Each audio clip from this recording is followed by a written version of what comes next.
Hi guys, welcome to Geography Nuts. Today we are going to look at Beirut Explosion. It's been almost 3 weeks and there is so much information. In my opinion, this is much more devastating because this should have been avoided. None of this has to happen. There has been 6 years that nobody took any action. I didn't include any brutal pictures to this video so the children can watch it.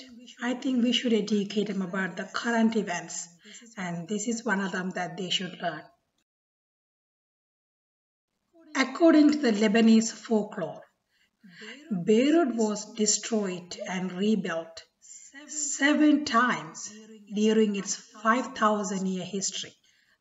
The last time it was rebuilt was after the recent civil war ended in 1990. And this is going to be the 8th time. Beirut and Lebanon people are very talented, very passionate people, and they will rebuild this again. So let's look at what happened. We still don't know exactly what happened, but it's widely believed that the ammonium nitrate stored in the port exploded.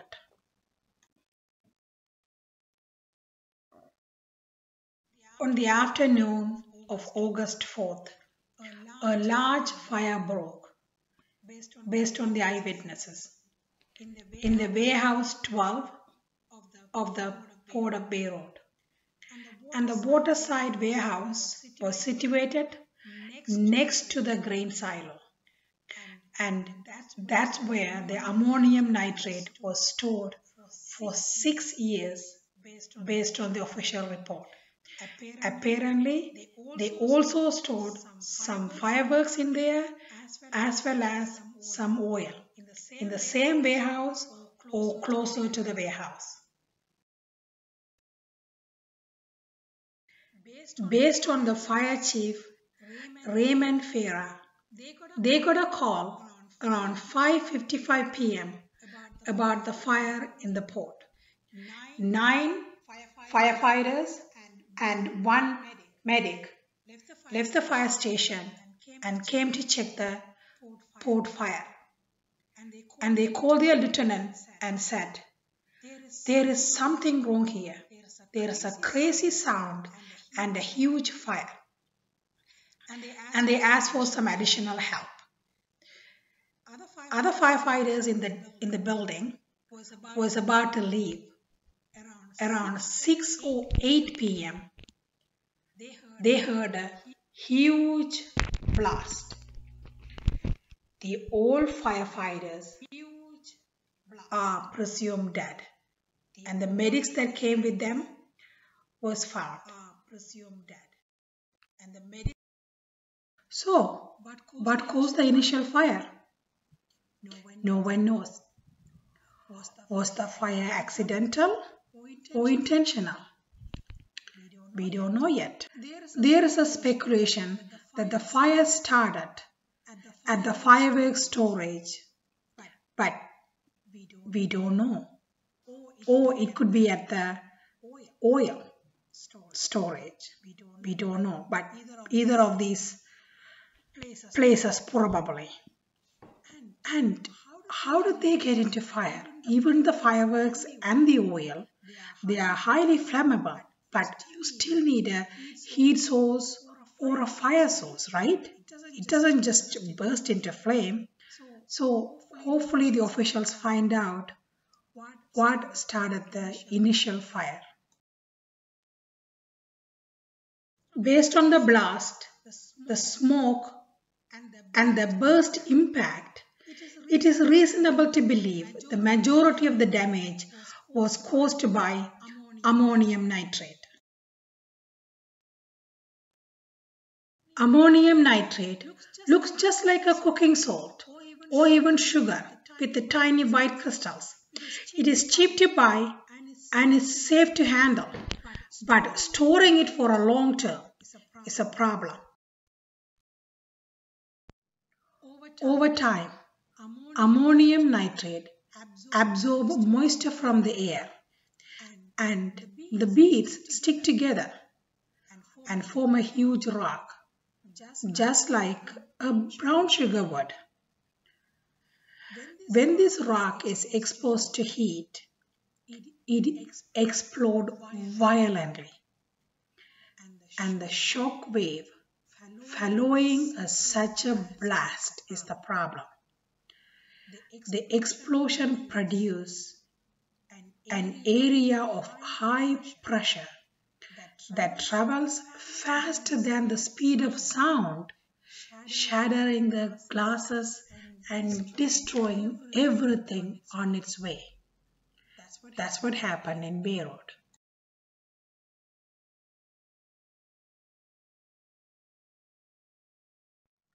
So, where does this ammonium nitrate come from?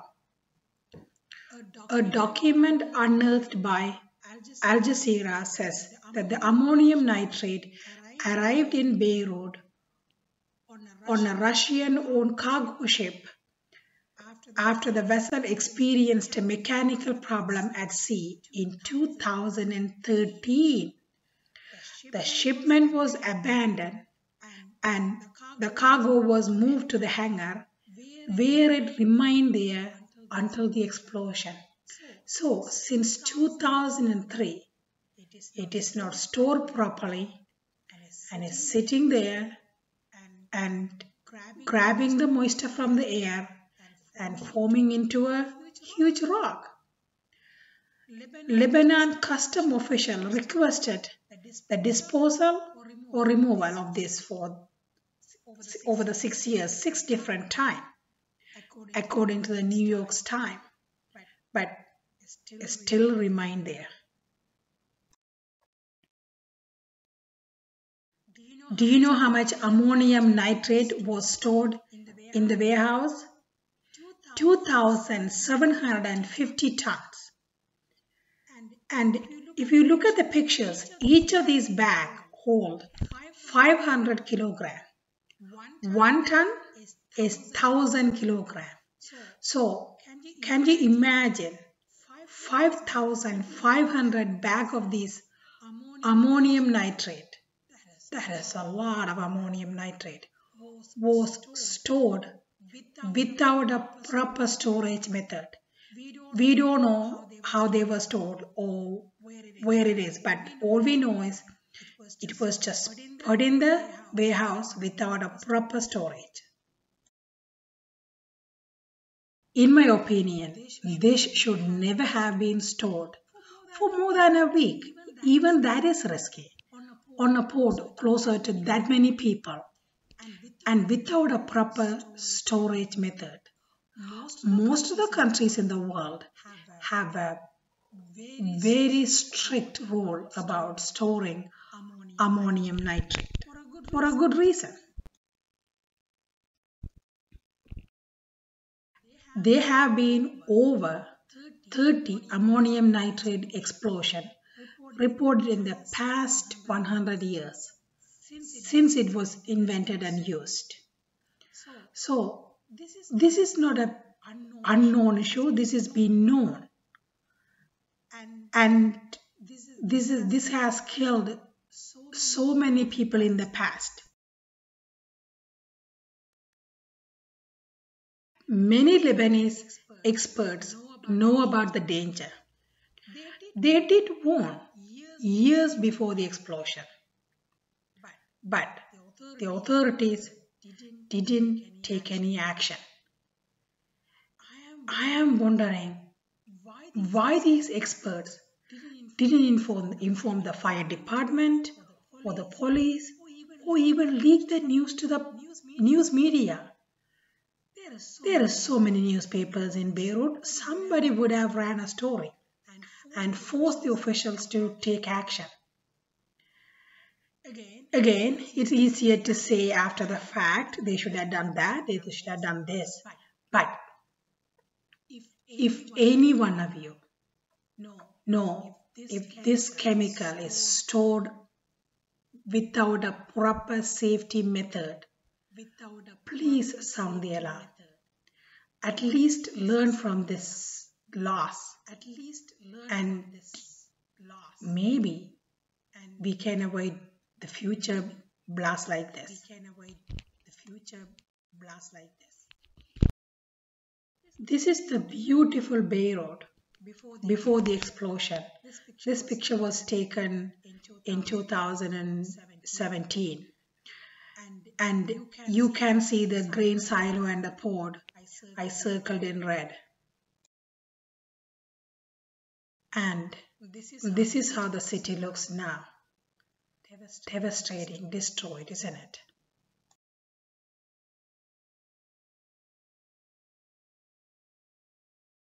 This is the close-up picture of the port. There is a 140-meter crater where the warehouse 12 was located. The ship is blasted out of the water and it's on the ground now. And the grain silo, it's destroyed.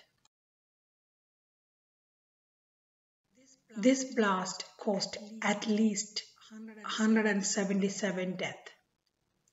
20 plus people are still missing. We don't know what happened to them. 6,000 people are injured. And 300,000 people are homeless. And about 1/3 of them are children. And the expert estimating it would cost somewhere from $10 to $15 million to rebuild the city.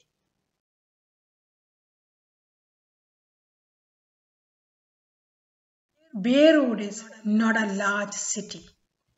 It's only 67 square kilometers. It is a very small capital compared to many capitals. The population is estimated to be 1 to 2 million. We don't know exactly how many.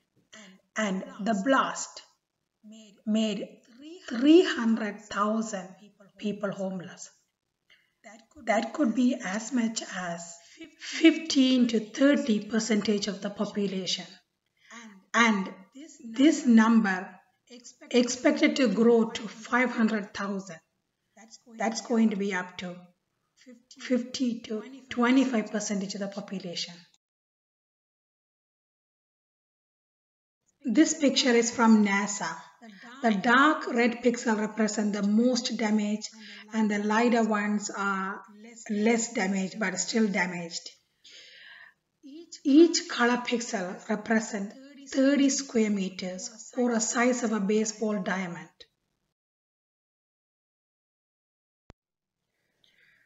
I saw this picture on the net and it struck a chord with me. When your enemy attacks you, you may feel angry. You feel sad, angry and frustrated. But when your own government, when your own authorities and the people who had power to do something didn't take care of this. They ignored the warning from the officials. And who do you get mad at? It's just the people that's supposed to take care of you, supposed to put your interest first. They didn't do it. Lebanon has always been under constant political and social challenges because of its location between the East and the West. Lebanon also went through civil war for decades.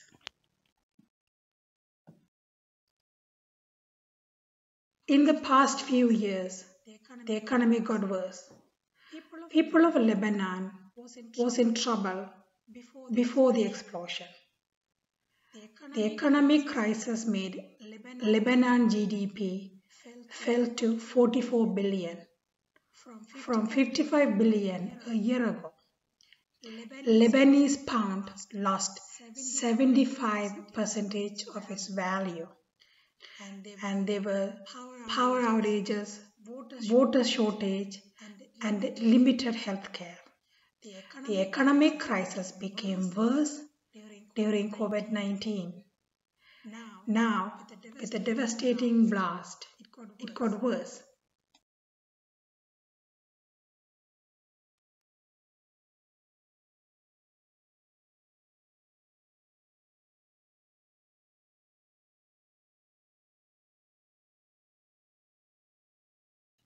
Lebanese people need a little help, little empathy and compassion from the world. The people of Lebanon are resilient. They don't give up. They will work tirelessly to rebuild, just like they did it after the war in the 80s, 90s. So they will do it.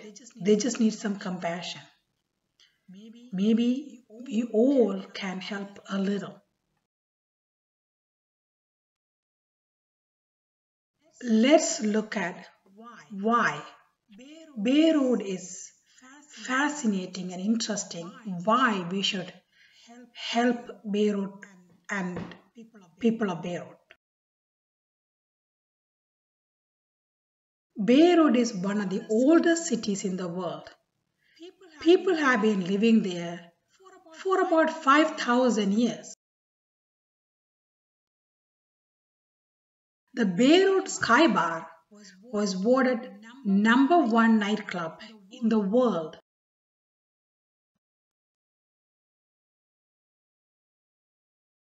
Beirut is the 10th most popular shopping destination in the world. UNESCO named Beirut as the World Book Capital in 2009. The first law school in the world was built in downtown Beirut. Beirut has one of the Mediterranean's best beaches.